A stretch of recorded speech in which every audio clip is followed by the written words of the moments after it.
Friends, इस एक खाद में potash, magnesium, iron, calcium, sulphur जैसे बहुत सारे पोषक तत्व पाए जाते हैं जो कि हमारे पौधों के लिए बहुत बेनिफिशियल होते हैं।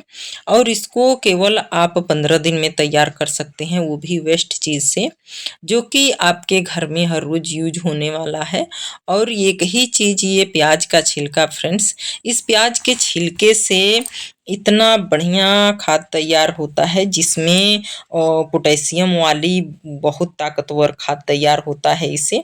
और इसमें देखिए कुछ किसी भी पौधे में आप डाल सकते हैं और पौधे के हेल्थ के लिए, ग्रोथ के लिए सब इसमें मौजूद तत्व होते हैं। जो पोटास तो भरपूर मात्रा में होता ही है, मैग्नीशियम होता है, आयरन होता है, कैल्शियम भी काफ़ी मात्रा में होता है, सल्फर होता है, जो कि हमारे पौधों को ग्रोथ के लिए बहुत ज़रूरी होता है। इस तरीके के जब हम प्लांट्स लगाते हैं फ्रेंड्स, और शुद्ध ऑर्गेनिक ही, तो इसके लिए ये प्याज का छिलका बहुत अच्छा ऑप्शन है, जिसको हम यूज करके एक तो पानी में डालकर इसका लिक्विड यूज करते हैं, और उसके बाद हम लोग इसका खाद भी केवल 15 दिन में तैयार हो जाता है। उसी का टिप्स मैं शेयर करूंगी फ्रेंड्स कि कैसे मैं ये खाद बनाती हूँ और देती हूँ। इसी की वजह से मैं इतनी सारी सब्जियां हार्वेस्टिंग करती हूँ और लगता है, और वो भी इन पन्नी के और बोरियों के ग्रो बैग में ही उगा देती हूँ, और उसमें भी लग जाते हैं। और देखते हैं आपकी कितनी सारी हार्वेस्टिंग मिलती रहती है, हमारे पौधों में ग्रोथ भी बहुत अच्छा रहता है इसी खाद की वजह से फ्रेंड्स। और कुछ भी बाहर से मंगाने की ज़रूरत नहीं पड़ेगी, इतनी सारी चीज़ें जो इस खाद के लिए, देखिए वेस्ट ही डिब्बा हमने यूज किया है, ये छोटा सा टब है। और ये तो बाद में जो टूट गया है, खाद बन रहा था तब। इसके नीचे जो मिट्टी है ये भी काफ़ी सारा, इसमें भी इसके जूस मिले हुए होते हैं, और बहुत इसमें ताकत होता है इस मिट्टी में। और देखिए किस तरीके से इसको बनाना है।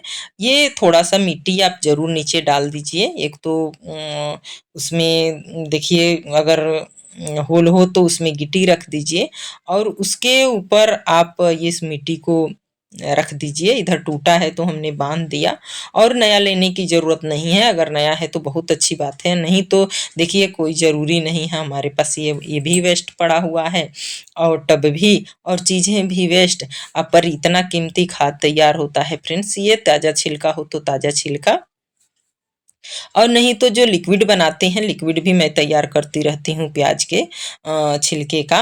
तो उसको ऐसे डिब्बे में रख लेती हूँ, और उसमें से जो छानती हूँ वो छिलका निकलता है फ्रेंड्स, तो उसको ही मैं, देखिए डिब्बा में या तो कलेक्ट करके रख लेते हैं, या तो मैं पन्नियों में कलेक्ट करके रख लेती हूँ, और उसको भी मैं इसी में डाल देती हूँ।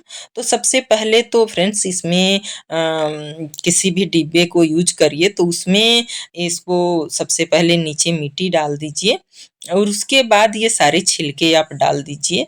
क्योंकि लहसुन और प्याज का छिलका का आप एक में बना सकते हैं या अलग अलग भी। वो जब किचन वेस्ट से हम खाद बनाते हैं तो उसमें ये नहीं डालते हैं प्याज और लहसुन के छिलके, क्योंकि उसका जो है, जो कंपोस्टिंग का प्रक्रिया है वो स्लो कर देता है ये। इसमें महक अलग तरह के स्मेल होता है, तो इसलिए मैं इसका अलग ही खाद बनाया करती हूँ, और यही अपने पौधों में देखिए डालती हूँ। आप देखते हैं पौधों के ग्रोथ कितना अच्छा रहता है। तो इस तरीके से आप जो भी लिक्विड भी यूज करते हैं तो वो छिलका जो बचता है उसको आप इसी तरह के खाद में यूज कर सकते हैं, क्योंकि वो आप जब किचन वेस्ट के खाद में डाल देंगे तो आपका खाद बहुत लेट में तैयार होगा, टाइम लगेगा उसमें।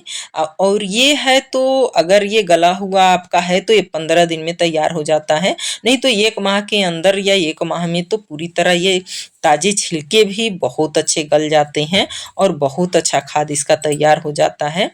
जब आपका ये देखिए इकट्ठा करते रहिए, और इकट्ठा करने पे जब आपका टब भरने लायक हो जाए तो एक बार ही, क्योंकि बार बार जब डालेंगे तो फिर टाइम लगेगा उसमें, उसको कंपोस्ट होने में। और इस तरीके से जब इकट्ठा हो जाता है, पन्नियों में खराब नहीं होता है प्याज का छिलका, तो इकट्ठा हो जाए उसके बाद उसको रख के ऊपर से मिट्टी से दबा दीजिए, मिट्टी डाल दीजिए। अगर गार्डन सॉइल हो तो ज़्यादा सही है, नहीं तो सादी मिट्टी भी डाल के, और देखिए उसमें ज़्यादा मोटा होल है जिस ढक्कन से ढकी हूँ, तो इस वजह से उस पे हमने गत्ता रख दिया है कि हवा भी जाता रहे या बढ़िया उसमें एयर की कोई कमी ना हो। और देखिए किचन वेस्ट से खाद बनाती हूँ उसके ऊपर रख दिया, क्योंकि अगर इसमें से लिक्विड कोई लीक होता है तो उसके उसमें चला जाएगा, वो वेस्ट नहीं होगा। और जो है वैसे तो गिरेगा नहीं लिक्विड इसमें से, क्योंकि हमने इसके लिए नीचे मिट्टी डाल दिया है। मिट्टी इसीलिए डाला है कि जो भी जूस है वो अपने में ऑब्जॉर्ब कर लेगा। और इस तरीके से 1 महीने बाद देखिए कितना अच्छा खाद तैयार हो जाता है।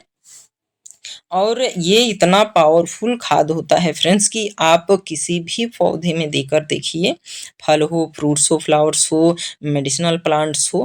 पर इसको क्या करेंगे कि 1 दिन के लिए ज़रूर इस तरीके से आप धूप ज़रूर लगा दीजिए। देखिए इस तरीके से इसको ये जो भी छिलके हैं, अब नीचे और ऊपर मिट्टी डाला हुआ है तो ये मिट्टी तो रहेगा फ्रेंड्स। तो ये बिल्कुल गल चुका है और इसको हमने जब सूख गया तो इसको महीन कर लिया, और इसकी जड़ें ये देख सकते हैं, इसे कोई दिक्कत नहीं है, इसी तरह आप डाल सकते हैं, या इसको फिर दोबारा आप किसी खाद में डाल दीजिए अगर बना रहे हैं तो। और इसका आप केवल 1 मुट्ठा खाद ही, 1 मुट्ठी पूरी खाद आप 10 इंची के गमले में डाल दीजिए, और देखिए पौधों में कितना अच्छा रौनक, कमाल और ग्रोथ होता है। और ये जो मोटा इसमें है ये भी आप डाल सकते हैं, पर मिट्टी के नीचे डालिए। ये फ्री का खाद पर फ्रेंड्स पौधों के लिए बहुत फायदेमंद है।